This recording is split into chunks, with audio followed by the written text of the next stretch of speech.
Greetings, friends. This is Ian McKenzie here, co-founder of the School of Mythopoetics. And I'm joined here by one of the other co-founders of the school, Daniel Robert, as well as two of the stewards of the school, Ben Murphy and Kirsty Lou, as she's affectionately known to us. And our task in this conversation, this likely brief conversation, is to try and review the first year of the School of Mythopoetics. We launched officially. The doors swung open after many years behind the scenes, or many years, I should say, many years as the former Mythic Masculine Network, but which an evolutionary transformation happened. This is last spring to become the School of Mythopoetics. And so, after months of diligently working on that transition and then throwing open the doors June 1st to big fanfare, it is now just over 1 year in terms of running the school. And I don't know about you, but I cannot believe it's been 1 year already. Yeah, me neither. It's quite a journey. Yeah, it's wild thinking about exactly the transition from May into June, where I was versus where I am now, and in relation with you all as well. Well, we're going to jump in, but I also want to maybe start with an overall frame question. We're going to do a little review actually of all the elements that we've been able to craft and conjure and pull off and the rest. But I'd love to just go back to that initial intention that I think we all carried and ask each one of you to reflect on that. What was it that we felt like you wanted to see happen and participate in, and has this journey or has this year met or even exceeded or even surprised and delighted that sense of what we wish to be in service to, which I know, a little behind the scenes again, for a long time we were wondering, what is this on about? What is this really about? Right? What is this really about? What are we tracking? And so I'd love to hear from each of you a little of, has that mysterious something revealed itself somewhat over the year? Yeah, I can jump in. I remember when Ian, you reached out to me initially to be part of the it was still then Mythic Masculine Network, and this call to reorient towards story and centering story. And I found, one of the things I've been most involved with in the school has been writing for our solar themes, which we release every month in conjunction with the shift into a new zodiac sign. And the other thing I've been most deeply involved with is story weavers.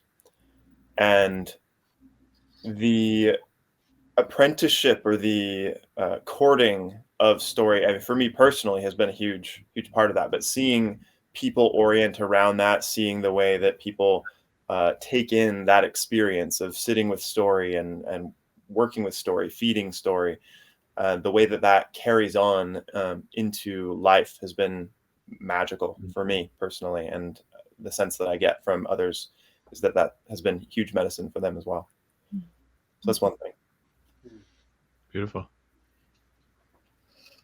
Yeah, I agree. As someone who has also been very deeply involved with story weavers this past year, it's been incredible on a personal level to step into one of my roles on this planet as a story carrier, storyteller, but what's been even more fascinating to me, I think, has been the way, like Ben was saying, the way that participants have become involved and in the past several months have started to tell their own stories and come together in the story weaver space, bringing stories from their lives, from their traditions, and sharing them, and the beautiful threads that come through those, like the synchronicities and the deeper magic when we all gather to do that. And to me, that's been the most profound aspect of the school this past year, is the deep community that has arisen within the school, and those who come to many of the live offerings, to Story Weavers, to Council, to the Plant Spirit Circle,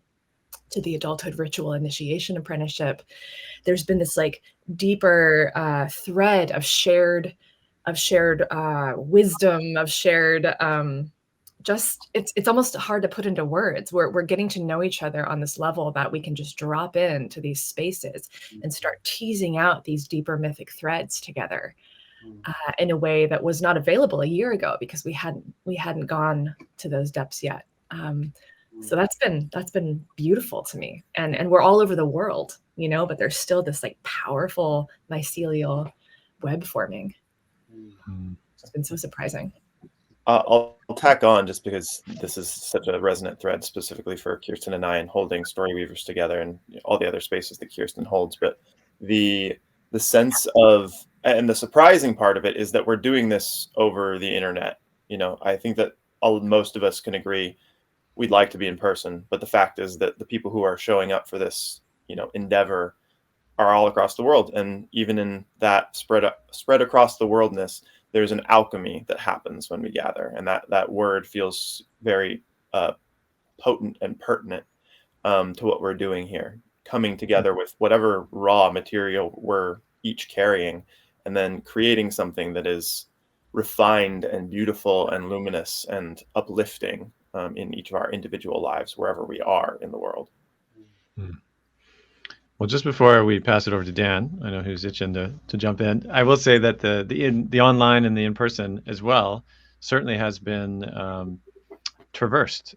You know, most recently, of course, in the epic tour of Martin Shaw, and what bloomed and showed itself in person because of that. But we'll leave that for a little bit later. For now, I'd love to turn it over to Dan. Yeah, and what's been moving you as one who also was involved in the Mythic Masculine Network since the very beginning, and has seen it, you know, through this evolution and now this first year of the school. Thanks, Ian. Yeah, it's been, again, just an incredible journey to the transition from Mythic Masculine to this wider scope of the School of Mythopoetics, and the fruits that have come from being faithful to that maybe less visible vision, this sense of what was wanting to happen. And being willing, you know, those of us who were on the team at the time, being willing to let go of what was and welcome in something new, as we heard the call for that, the call to broaden the scope, to invite in more dynamic landscape of this mythopoetic realm. The thing that stays with me, and my intention from the beginning of this particular project last year, was always cycles and circles. And so I find myself the lead on our way of counsel, our regular way of counsel practice, and also the lead on bringing in the astrological element, the tracking of the moon, this like return to relationship between stars and earth. And what moves me the most about this endeavor, where I've been touched the deepest, is with people, is with seeing the relationships that almost miraculously, through Zoom, through online circles, through regular way of counsel practice, the relationships I have with people many of whom I have yet to meet in person. That there is a magic we are able to conjure through putting our hearts on the table, even if we're looking at each other through the screen, through Zoom. Yeah, so that's where I'm still, my passion is still there, my heart is still there, and I continue to lean in and just love to see what is continuing to grow through our willingness to be together in that way. So that's where I'm at. Beautiful. You know, just even hearing you describe that, it reminded me actually of a recent encounter in person, finally, with you know, a good friend, contributor, Simon Yugler, who obviously folks here know, but he remarked as well, like when we first saw each other, this is at the Martin Shaw event. I mean, I was like, it was so obvious that was already a familiarity there, that it was almost like, yeah, meeting an old friend that clearly we've met in person before many times. And then he reminded me, he's like, oh, wow, it's so amazing, you know, first time in person. And I was like, what? And that blew my mind, that actually truly was the first time in person, but it felt so familiar. We were just raring to go, and go we did. I'd love to reflect now on the year, actually, and to just sort of tick off, you know, a certain degree of achievements, which I think is a good practice to do, you know, for anything, before we might reflect upon some of the challenges. But I mean, I can name a few here. Other folks here, feel free to chime in. But we the initial grand opening, I think, was a success. We brought in some amazing teachers, Jan Blake, incredible storyteller. Of course, that was the first time really showing Martin Shaw, coming in, and we had the underworld talk, and we shared about counsel as the key practice, and I believe Ben and John did a talk on the trickster. Right, there were so many sort of beautiful fruits or offerings that were laid out as part of that invitation. And then we headed into offering like the key aspects. There's men's and women's lodges, which probably around 25 or so plus over the year. There's councils, 50 plus perhaps councils, that were offered every week on Friday, and remain as any student listening in or possible student that's a key way of connecting with the school every Friday, intimate space there to join. Guest teachers in the solar sessions, which again, these are sort of deep dive teachings that we bring in folks to just sort of deliver around usually a particular archetypal theme. We had Carolyn Casey, I think Bayo Komalafe, Charles Eisenstein, more recently Amanda Scott, Peter Michael Bauer.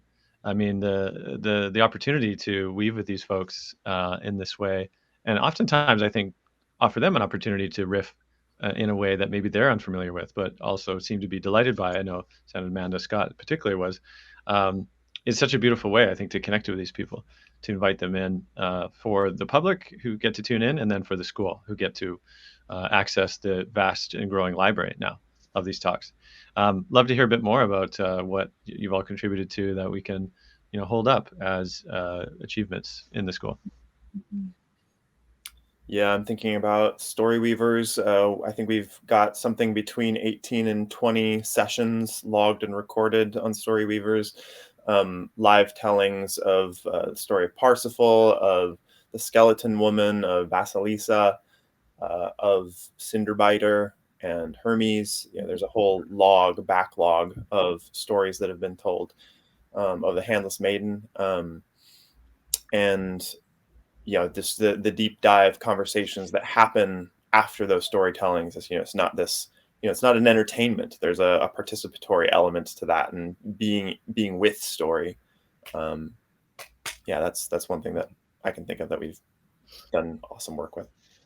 There's also been several plant spirit circles almost every month. Some of the plants have asked to have 2 months devoted to them, but we've worked with rose, with yarrow, with mugwort. We're currently in the midst of working with mushrooms, and just really connecting our mythopoetic journey with the beings that have been here as allies with the humans, with these humans, our human, for so long. It's been a really profound experience to sit and circle together once a month, to go on a drum journey, to meet these beings, and to work with them over the course of the month in tandem with the stories and the other themes in the school.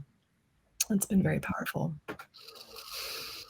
Yeah, I'm thinking to the moon again, and the regular astrological reports that have come out usually every new and full moon, which has now become a collaboration between myself and one of the members who I didn't know a year ago. Her name is Camille, lives on the other side of Canada, and her and I collaborate every month multiple times to offer a sort of report from the stars, from imagery of the tarot, and that along with our solar themes, what the sun does, we also are tracking what the moon does and bringing that in each month and sharing in that as a thematic musing as a collective, as a school. So with that.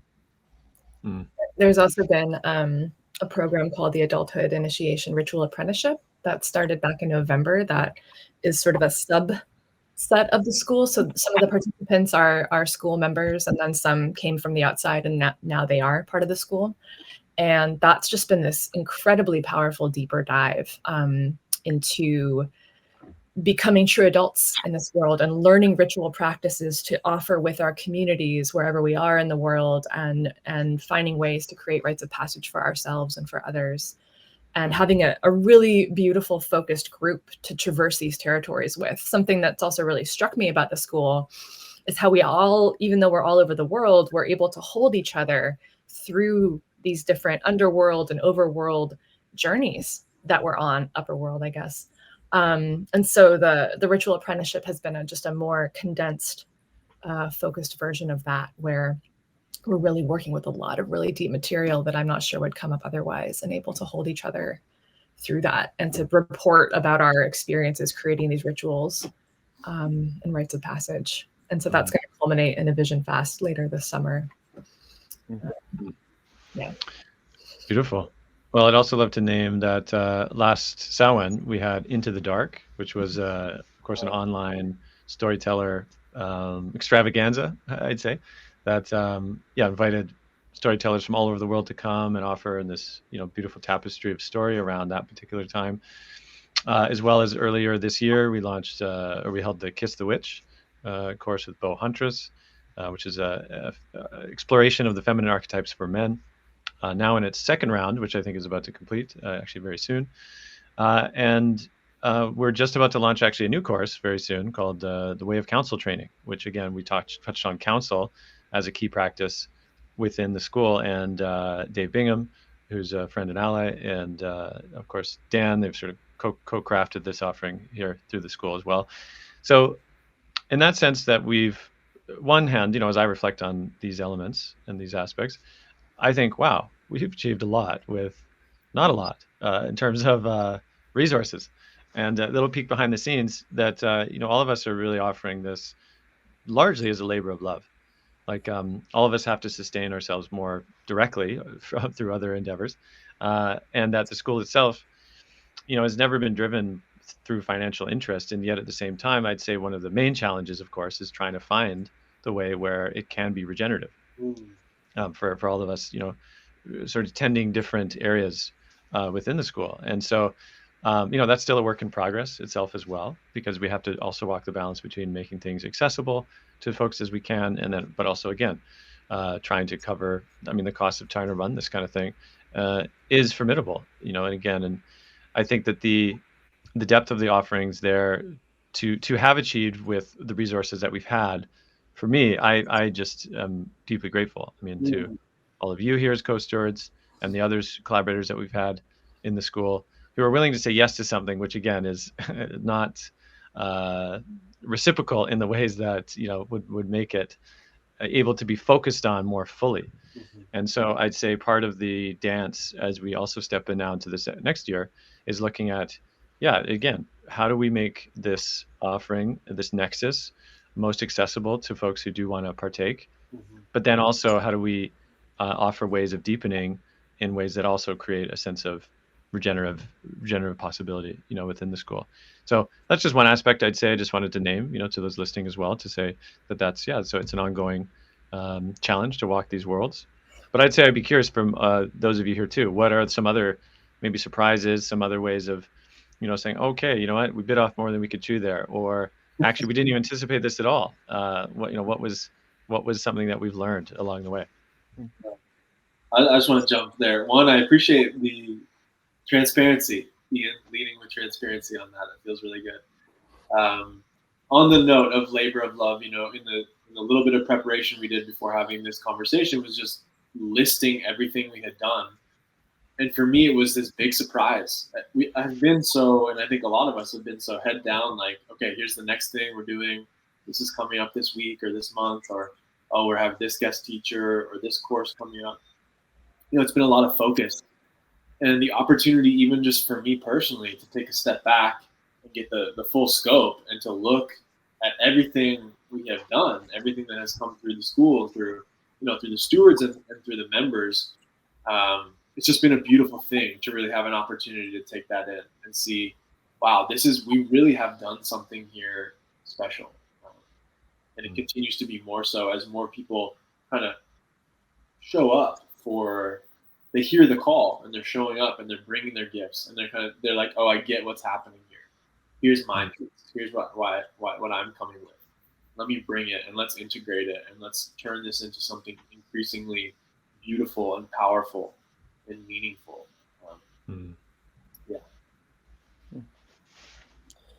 Yeah, seeing there's a way, speaking to having bitten off more than we could chew. Early on, the Story Weavers offering was offered twice a month. We are doing 2 stories a month. And the intention was like, oh yeah, we're going to have like these different looks at this archetypal image that we're focusing on this month, and be able to look at it from all these different angles and everything. And it was way too much for us to keep up that pace, and it was too much for people showing up to take on, that much, story mythic energy into their world.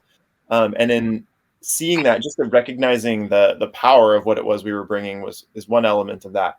And then for me, kind of in that slow, like, that recognition of, we don't have to be so, it's not all on us to make this thing happen. There's a bigger intelligence moving that we're a part of. And I've been noticing in the last couple months, particularly, thanks in large part to Dan's reorganization of the back end of the school, how things are organized, this churn that's starting to happen of people contributing and people showing up and people having conversations that have nothing to do with us as stewards.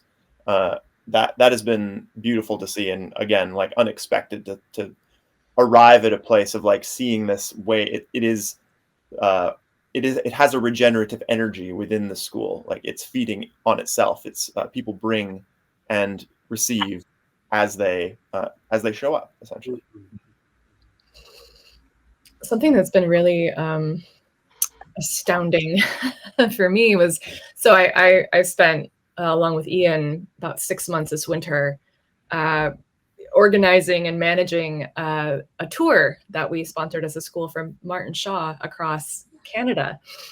And it may have been the most intense work-related thing I've ever done. It was definitely incredibly taxing, so much work. But what made it so incredible, besides just the fact to be, participating from afar, was to be there in person, to show up to this 3-day immersion that we did with Martin up in British Columbia, and then the last few shows in Victoria, and to really be part of something in person, and to meet the people that I had been corresponding with over the internet and over Zoom and over email for so long, and to see like, wow, this thing that we've been conjuring, not just with the tour itself, but the school itself, really like bringing people together in creating cultural ways of being together that may not have existed otherwise, and feeling that in smaller events that have been kind of getting sprinkled and into the world in person, and hearing about folks in Europe who are getting together, who are in the school to like do fire rituals and ancestor feasts together. And I've just been really loving that. It's been really helping me feel like this is something that is actually feeding the world, feeding the other world, not just in this virtual space. That really has flesh and blood and earthiness to it. It's incredible, the community. Yeah. Thanks for that, Kirsten. Yeah, just echo that as well, that there was something that the tour itself, and we, I've known Mark for a number of years now, and we'd kind of flirted with the idea of having some kind of offering to come, and finally, the timing seemed to merge itself, and it was only even in maybe 2 months out or something. I think he sent some note, asked, hey, is anything happening? Because we were kind of cooking diligently behind the scenes, and we had got to the point where we released it, and some cities sold out within days, right, in this tour, and pretty much all the cities sold out by the end of it. And so there's obviously a hunger out there for, not just here in Canada, but it seems many places, for this way of myth, this mythopoetic way. And so in that sense, the school, we're in this constant evolutionary process of trying to find out, how do we connect folks, but how do we also encourage and connect folks on the ground through their own emergent intelligence, right? And so as we look to the future, and this particular conversation was meant to, mostly review what we've done. And we couldn't keep going without saying the Yule book, the ebook that we did. That was also a great accomplishment, spearheaded, I believe, mostly by Marie, who's also ally collaborator here, and currently on a pretty big project, which she may share in the future. But as a way of bringing folks together, as a way of empowering them to bring their own, ritual intelligence to the places they are, to nourish the places they are. that is part of the ongoing design efforts that we also have here within the school and in the back end to really empower regional efforts within the school. And so one of that ways is that we're creating regional hubs. We've already talked about one, Cascadia, which is a term to refer to sort of BC, Washington, Oregon, is that region, and likely one in the UK as well. There's already one in Oceania, which is down Australia territory. So we're trying to create a sense of how do we bring folks together in this overall network and nexus of folks interested in this stuff, and then how do we encourage folks to really begin to share and to churn with their own brilliance in the places they are. And so, yeah, I'd love to hear a bit. I know Dan also has his finger big on the pulse of that kind of aspect of the architecture, but maybe we could speak a bit of that as we have our last few minutes here in our conversation. Yeah, I can jump on that. I think it's okay to say is some inspiration we're taking from the model of Burning Man, where like you come Absolutely. to Burning Man, it's like you get your ticket, you get your survival guide, and they kind of let you loose, but you have the backbone of the culture, the awareness of the culture. It helps you find where can you sort of open up and unfurl your own gifts. Where are there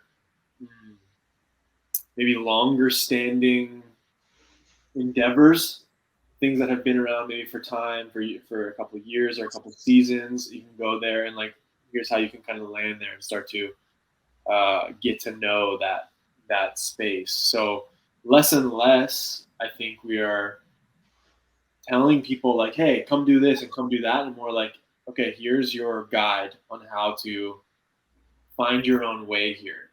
Here's your permission to bring your own thing here. Here's how we can help you. Here's how you can get in touch with other people in your area.